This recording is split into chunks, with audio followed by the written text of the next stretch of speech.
You're listening to IsReal News, 3 daily briefings on the Middle East and on global developments.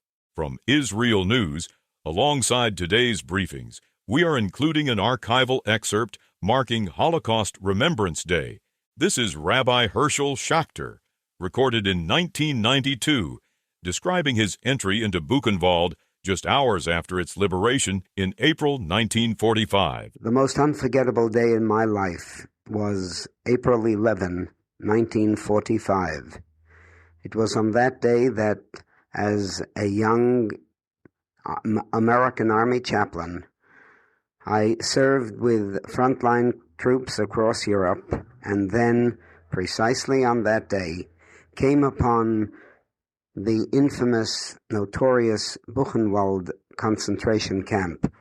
I had heard nothing of Buchenwald until that day. It was only my sad experience to have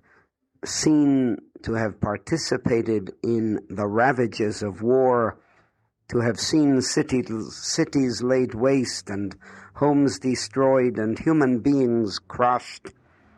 But especially do I consider it a privilege, tragic and grievous though it was, to have come face to face with the stark, bitter, sordid reality of Jewish tragedy.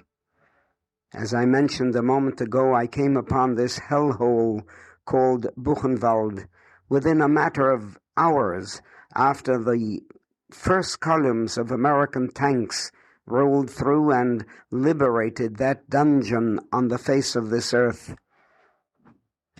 I do indeed consider it a privilege, tragic, sad, to have been among those who literally opened the gates of hell. Obviously, I don't have the time now to go into any details to even attempt to describe the scenes that met my eyes that are so indelibly engraved upon my heart and mind. The crematoria. I saw hundreds of human bodies strewn in front of the ovens that were still hot, the smoke still curling upward, waiting to be shoveled into the furnaces. How can any human being ever forget such a sight?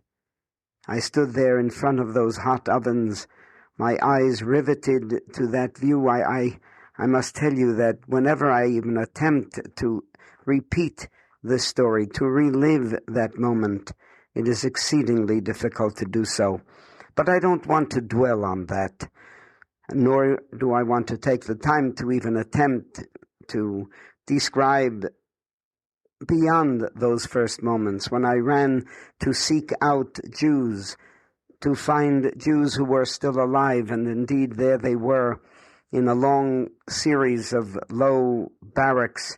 I ran into one after another, and there again, no matter what we have seen or heard, believe me, there simply are no words in the human vocabulary that can even remotely attempt to describe the horrors, the brutal, inhuman horrors that were perpetrated against our people. Within this huge Buchenwald camp, there was one area that was called Das Kleine Lager, the small camp, that was reserved especially for the brutal treatment of Jews. I went into those barracks, and there I saw just raw planks of wood, shelves on which were strewn scraggly, stinking straw sacks. And there they were, looking down at me. Men, a few boys. There were no women in Buchenwald. But I will never forget those eyes, haunted with fear, half-crazed, emaciated, more dead than alive. Spontaneously, intuitively, I felt the only language that I could speak that most of them would understand was Yiddish, and I called out, Shalom Aleichem, Yidden, ihr seid frei, you are free, the war is over. And there they were, looking out at me, through incredulous eyes. But again, I can't continue. I could go on, but from that moment, I must tell you that my life changed. The impact of that experience was enormous on the whole course of my career.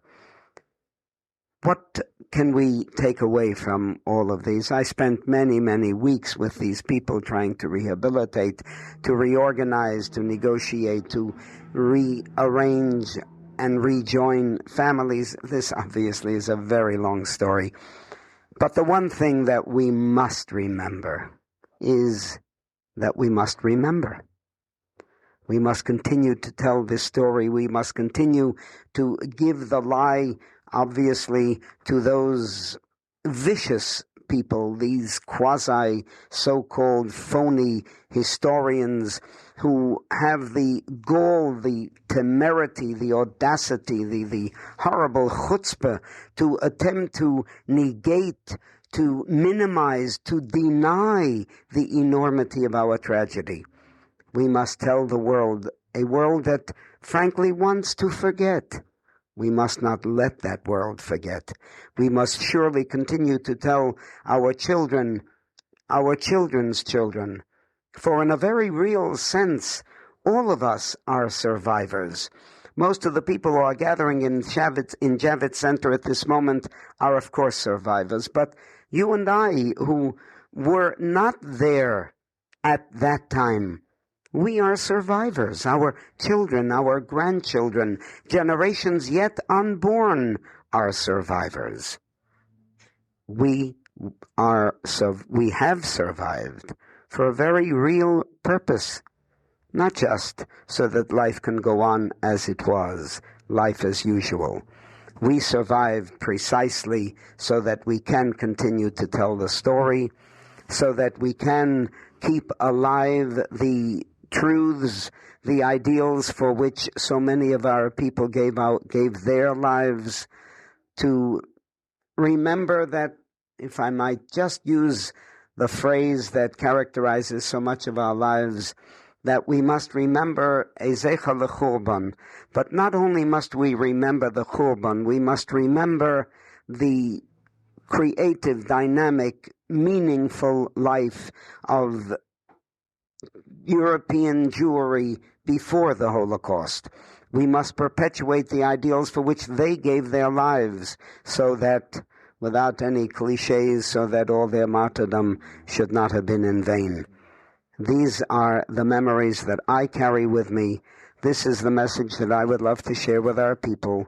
Never to lose faith, certainly to strengthen our commitment to God, to Torah, to Israel, the faith, the land, the people, and thus, hopefully, yet live to see a world at peace. Thank you. This has been an IsReal News archival feature. Follow IsReal News for 3 daily briefings. Fast, factual, and to the point.